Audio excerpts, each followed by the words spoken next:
Hey there guys! So I hope you guys can hear me and see me okay. I always like to start off now with these motivational quotes. Our greatest glory is not in never falling, but in rising every time that we fall. It's a lot like that in trading. You know, when you first start trading, you are going to have those days where you make mistakes. And what it's all about is really coming back from those errors in the beginning and not falling down in the same way again and learning from those errors. So always keep that in mind. I also want to wish you all a happy Easter. It's been a crazy busy day for us with our family, so that's why I'm doing it live today, to go ahead and get it done. We've got a big family dinner later on. I hope you all have had a happy Passover, happy Easter, everything like that. Friends and family this weekend, that's what it's all about. We had a great Easter egg hunt this morning too. So I also wanted to bring you to this website, which is the Trading Edge, and introduce you guys to Houston Trong. He is the latest speaker to be added to the Modern Trader Summit speaker lineup for this year in Montreal. So definitely check it out. He's going to be going up on the website, fellow Montreal trader, and it's a very cool background. He didn't come to trading just initially. He had to learn through trials and tribulations, and he's going to be speaking about that a bit at the Montreal Modern Trader Summit this summer, June 22nd. So make sure you book your seats. Seat tickets will be going up June 1st, and I would love to see you all there. Also, you guys know I do use Trade Ideas for my search engine for how I find all of my stocks to trade, and they are having an amazing Easter sale this weekend, 20% off, and they're also having a full premium access test drive going on May 6th. Link is down below, so check that out in the comments. And let's go ahead and get into the week in review. All right, so let's go ahead and look at the SPY. You guys know I always love to look at the indexes to start off with. So here we have the SPY, and as always, guys, please make sure to trade with proper risk management. I did have my Series 7 back in 2001. However, it is no longer current, so these are all my personal opinions. And please trade properly with proper risk management and do your due diligence prior to trading. Okay, so looking back at the SPY, you can see, let's pull down the weekly chart.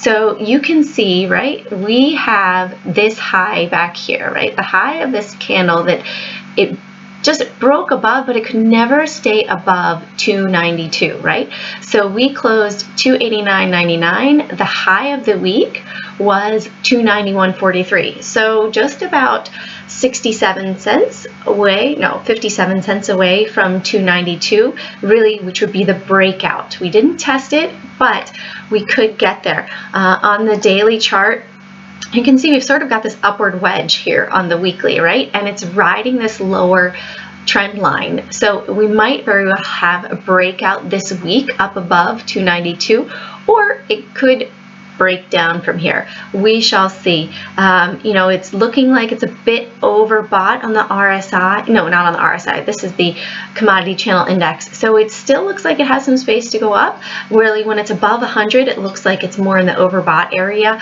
Right now on the RSI on the weekly, we're looking at 62. When we pull it back on the daily, we are at 67, so close to being in the overbought area, but the Commodity Channel Index is a little bit lower at 50.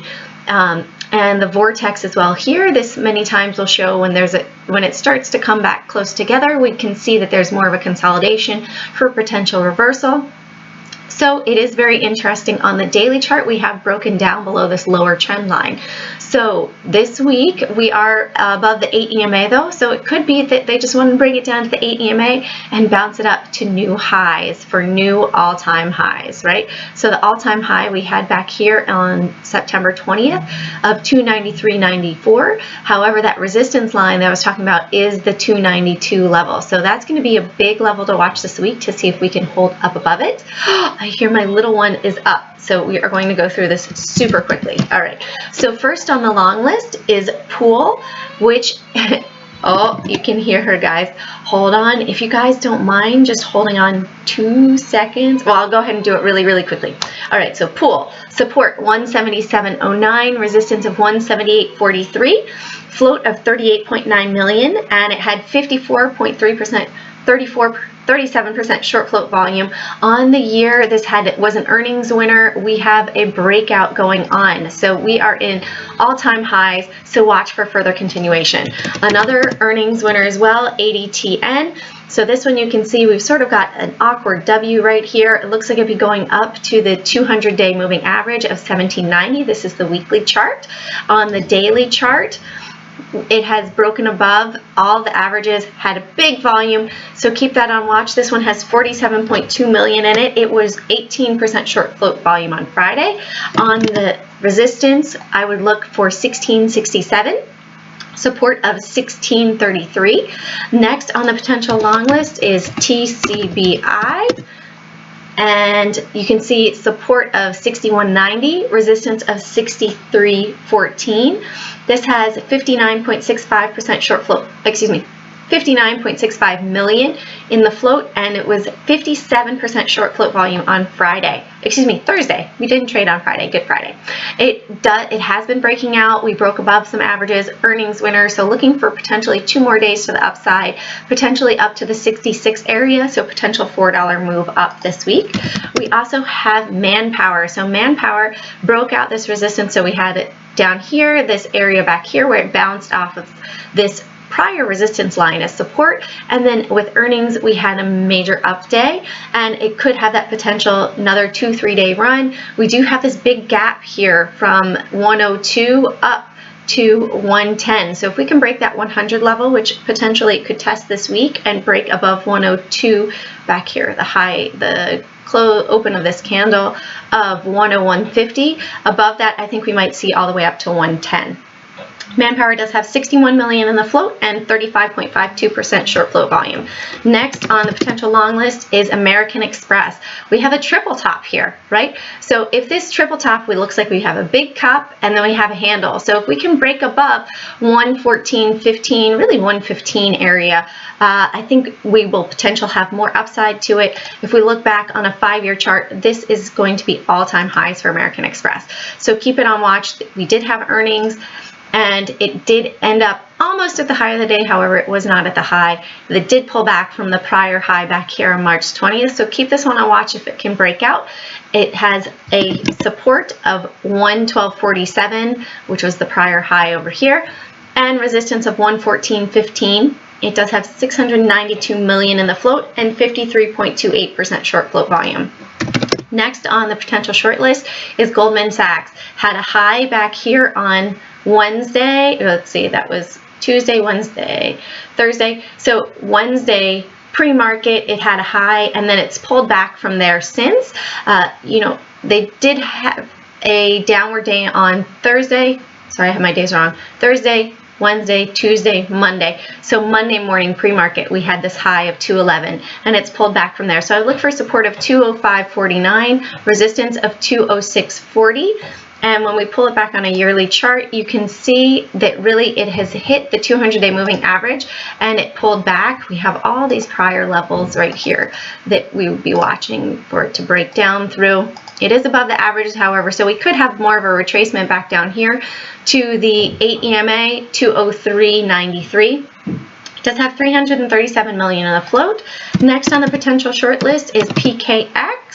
So PKX, let's get rid of that right here. This is old. All right, so PKX, we have support of 59.24 and 59.81, and it has 302 million in the float. Again, this one, it looks, it's been pushing up, but it can't break above this resistance here of 60.95. So it looks like it's in that downward motion, right? Every day we have an up candle, it pulls back. So looking for that to potentially continue down further. Next on the potential short list is OMC.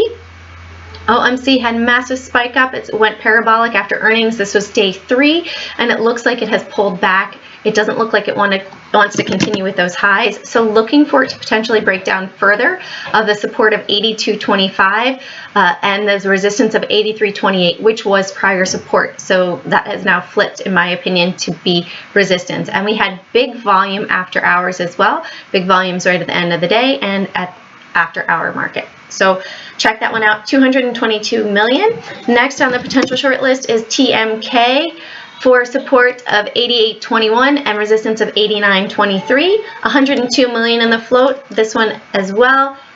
Massive up day with earnings, but it could not hold that spike, and it cannot hold above this level of 89.23. So for potential short, I would look at 89.50 as resistance, as for the stop, and then potential pullback down from there. Next one on the potential short list is INGN, 52-week low, and we have a potential support of 77.60 and 78.93 for resistance. You can see, again, it is a 52-week low. When we pull it back on the 5-year, it looks like we could go down, potentially down here, 71.80, and then down further, 67. Two potential longer-term swings, UNH.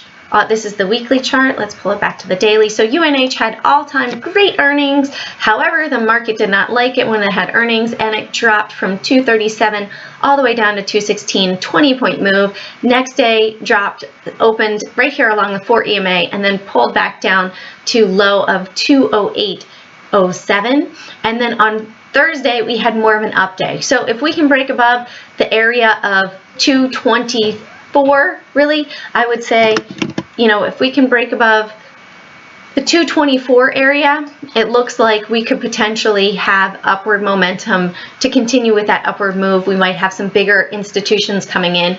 In my opinion, we had institutional selling because it had pulled back from the high over 20%, and so the institutions were going ahead and getting out. So looking for it to be above 223, 224 area really before potential long. If you do go in, potentially use 214 as a mental stop for an exit, so sizing accordingly, as well as EHC. When we look at that on the daily chart, we can see it has had a nice bounce here. Looks like it found a bottom down here, 57.75, and could be an upward motion. If we can break above the 50 simple moving average here and continue on up, potentially up to 64 and then 65 area.